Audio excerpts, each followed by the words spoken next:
So you guys have seen what I do to ink quickly already, so we're gonna skip through that a little bit and go focus on coloring in digital art in general. So you can apply this to whatever art software you're using, whatever it's Photoshop, Clip Studio Paint, Paint Tool Sci, the list goes on. What we'll do here, we'll always have a translation to whatever software you're using, and I'm going to be showing you guys what I believe to be great ways to color, especially in the anime art style. And then at the end, we'll focus on a few secret tricks to make the illustration look more like an anime that you would see on TV versus just an illustration. First things first, I want to create a new layer, and then on that new layer, I want to fill it in to form a silhouette of all the characters here. So what I do is I hit the W, or however you can, select around the characters and then invert. That way you're only capturing the silhouette of the characters. And in this new layer, I'm going to fill in a color. I'm going to make sure whatever color I pick is a dark hue, and I'm just going to fill in the whole thing. And a shortcut, at least in Photoshop, is Alt-Delete. I always make sure the hue/color that I've picked is based on the environment of the character and the temperature of the environment they're in, the temperature and the intensity of the place. So if you're in like a dark red room, I'm gonna pick a really dark hue of red. If you're outside in nature and the blue skies, I'll pick a dark hue of blue. If the character is in Hellfire, well, guess what? We're picking a dark hue of Hellfire. And then I play with the opacity of that layer to confirm how intense the lighting of that environment is. I'm imagining these characters to be in an environment where there are clear blue skies, so I'm picking a dark blue hue. I'll be reducing the opacity to be like 10%, but again, And if it was Hellfire, I'd have it be really high, maybe 70, and I'll pick an orange dark hue. Almost like the colors from the sky are very subtle, but they're hitting the characters, not overpowering the colors of whatever they're wearing or their skin or etc, but just enough where you can see a hint of it. It just brings the illustration to life, even if it's just a little bit. And now I duplicate the layer, rename it to shadows, keeping the blending mode and the hue in place. I delete everything on there because I'm going to do something completely new. This layer would be for adding sharp shadows. And this is usually one of the best ways to start without actually throwing in the flat colors. You're just worrying about that later. You're focusing on the shading and the lighting with regards to the character's environment and things of that nature. And obviously you're shading based off of where you imagine the light source is coming from. So with the character holding the girl, if the light source is coming from above, you usually shade under the neck. And in the anime style, depends on what style you're going for. Some anime don't even do this part, they don't shade at all, but they still have that tone indicative of the warmth or the temperature or the lighting of their environment. They at least have that, at least a high quality anime I know.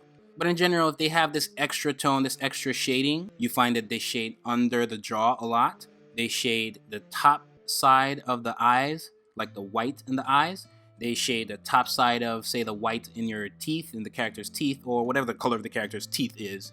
It could be black. You know, brush more. And then everything else is kind of stylistic. Maybe they shade the clothing a little more than usual, or realistically, or very subtly. That part is a little bit up to you, but you still want to base it off of where the light source is coming from. There are many ways to add on these shades, guys. You can use a lasso tool, you can use a straight up brush and just go directly on the thing. You can select the parts and just use the Alt-Delete shortcut to just fill in and select all the parts you want to be filled in to have that extra shade. So there are many ways to fill it in. It all depends on what art software you're using. I kind of use a blend of both, a little bit. Sometimes I just use the brush to draw like an outline of the area I want to shade in, but after I draw the outline, I use the selection tool to just select that part and Alt-Delete. It just saves a little more time.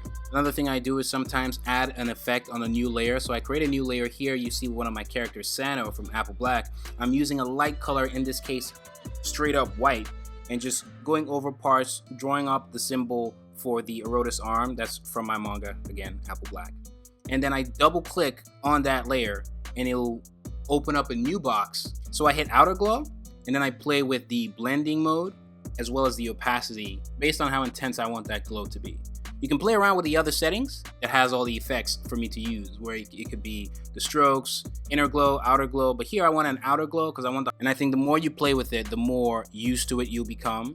And I recommend you do that too. And I recommend you do that with all the other effects. This is really how you learn, when you play with stuff. So I recommend playing with like adjustment layers, the effects, certain filters, blending mode of some layers, and you get to learn a lot when you get your hands dirty. So go ahead. Get your hands dirty. Do it. Say hello to your mother for me. Why'd I say that joke? I don't know. Am I Mark Wahlberg? Maybe I'm Mark Wahlberg. Now, it's time to put in what is universally known as the flats. So when it comes to the flats, I always put them underneath the tone layer and like the shade layer and stuff like that, because it doesn't make sense to put them above. It's the whole point of the tone layer. When applying the flats, you might want to turn off the tone layer because it can mess with the original color, right? You're not actually seeing the color you're laying down. So it might be a little confusing if you don't have experience doing it. Some people do all their flats on one layer. Some people do on all their flats for each color on a separate layer. I do a blend of both where I put all the hues that are close-ish to each other. I put them all on one layer. So all the hues of red all over the whole illustration. I put all the reds on one layer. I put all the yellows on one layer. I put all the blues on one layer. But sometimes I break that rule and not limit it to just colors like that, because then there are some colors that you don't know whether to put them in brown or red. So I put all the hair I put on one layer, all the skin maybe I put on one layer. It's up to you how you want to separate your layers, but it's good to separate your layers in ways that allow it to be easier for you to make edits and changes if need be. So how I feel sometimes is I use the magic wand tool and then I select the parts that I want to fill in. So this character here, Kareem, his hair is red, is dyed red. I select that part in the hair that I want, but you see it's selecting part of his forehead. We don't want that, and it's selecting part of his forehead because there's some holes. So I take on that same layer the color I want and I'm closing those gaps, because now the selection wouldn't go through those gaps. The selection tool, the magic wand, all those tools, they kind of work based off of contrast. So if they don't see any contrast, they'll just go across. So now that I've closed those gaps, even though it's on a separate layer, I can select just the hair. In order to select beyond several layers, as long as there's contrast, you want to make sure at the top you have sample all layers ticked. Because if you don't have it ticked, it will only recognize the layer that you're on, which will make it more difficult for you to select things. And then if I'm on the color I want, I hit Alt-Delete and I fill in. Sometimes after selecting, you might want to expand that selection. You go to Select at the top, then you go to Modify, then you go to Expand, and I like to expand at least by 1 or 2 pixels, so I get all the nooks and crannies and all the holes that I wouldn't normally get if I just go on filling the area without expanding. It's easier this way, you get more space without seeing any tiny white holes. Especially with an illustration like this where the line work isn't so anti-aliasing, so you gotta be careful. And then even after you fill in, if you still see some holes, then I normally just grab a brush and just manually fill it in, man. You gotta get your hands dirty sometimes, you just have to. Then you gotta do the same thing for a skin. I create a new layer called Skin that I use for all the characters, and I go in with the same approach. It's kind of up to you how you break your layers. So you can manually just use your brush to fill in all the flats for everything, or you can use the selection tool, or you can use a mixture. There are a million ways, especially if you're using different software out there. There are so many ways of doing the same thing. So you just find what works best for you. And then you fill in the flats. When you fill in the flats, you can turn back on the tone layer and the shade layer to get the full effect, at least for now, because there's still some stuff left to be done. Sometimes if you want to get an exact color, you can use the eyedropper tool, shortcut I, to click on the part you want, get that exact color, and then go to your illustration and then fill in the parts you want. So for those of you wondering, maybe a couple of you guys are the character with the glowy hand, the Orotus arm, that's Sano from my series Apple Black, and the character right next to him with like the fur coat-ish yellow kind of jacket is Damon from BACASSI, also my series. But the characters on the right, the girl is Cast from Clock Striker, one of our most popular series on Saturday AM. And then right underneath is Kareem from Underground, and Underground is one of our series from Saturday PM, just like BACASSI, while Clock Striker and Apple Black are on Saturday AM. AM is kind of like the shonen magazine, while PM is the seinen magazine, and that's just AM is the more mainstream, while PM is with the more mature titles. Underground is a really cool seinen title. I see a lot of Vagabond inspiration in it, so I highly recommend you guys check that out, as well as Clock Striker and my own series. Links to everything you could possibly need will be in the description. I'm going to add a new layer with an airbrush, and I'm going to their eyes with clear white, and that just sometimes gives the characters more life, just gives more life, adds life to their, I don't know, essence. Insert word here, it makes me sound smart. It could be an airbrush, it could be whatever brush you want, and we're just putting in little touches here and there to just bring overall feeling of life to the characters. Another thing you can do is put on your Ross Draw hat and create a new layer called Highlights. Put that on, say, a color dodge, and I'm going to go with a bright yellow, and I'm just going to be putting highlights in the character's hair and some parts on the edges to show that maybe there is a highlight or a bounce light coming from the environment, coming from a different light source somewhere in the environment. I'm imagining that the light source, this yellow, kind of yellow light source, maybe a little intense. How intense is up to you, and you can just play around with that in the opacity area, especially with the way we're doing it here for this very 2D anime art style, two-dimensional animation type style. It'll be a little different if you were using like an airbrush, which you could also use, but here we're just going with this style.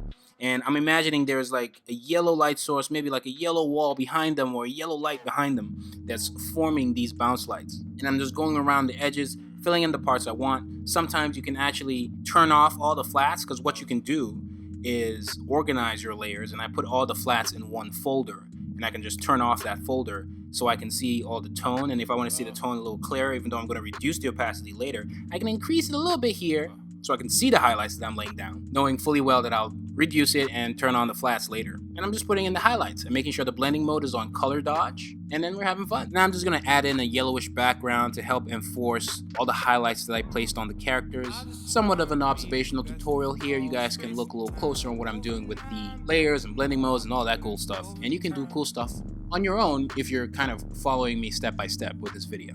Gotta give my man's Damon here from BACASSI a nice fade. BACASSI is another series of mine published and serialized on Saturday PM. We'll talk about that a little bit. Here I'm using the polygon lasso tool to select his nice little haircut here, going in with a really dark color, close to black, and then reducing the opacity of that, giving it a little bit of a gradient feel as it's going from the top to the bottom. Make it feel more like a haircut. And you can reduce the opacity too if you want to do all this kind of stuff. This might not be necessary for your character, I'm just doing it here.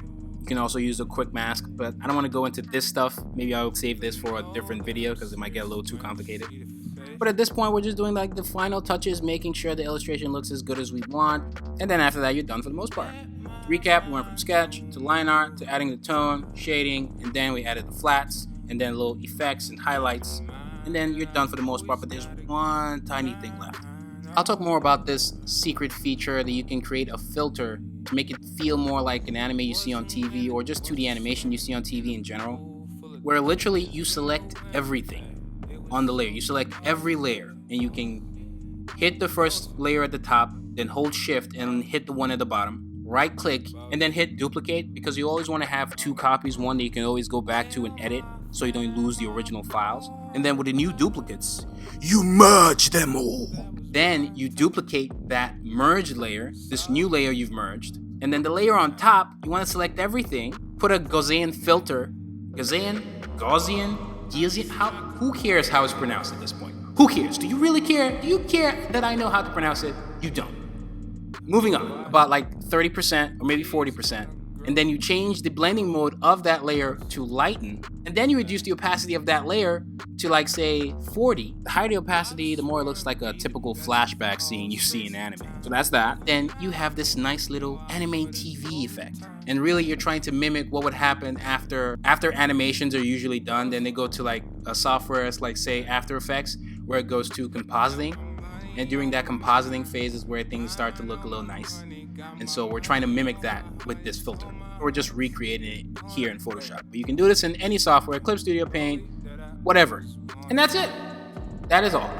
In the future, I'll have a video that goes into the filters you can create, some 3D filters, like to make your illustration look like you're looking at it through like 3D lenses or 3D glasses, or just to have that movie 3D effect.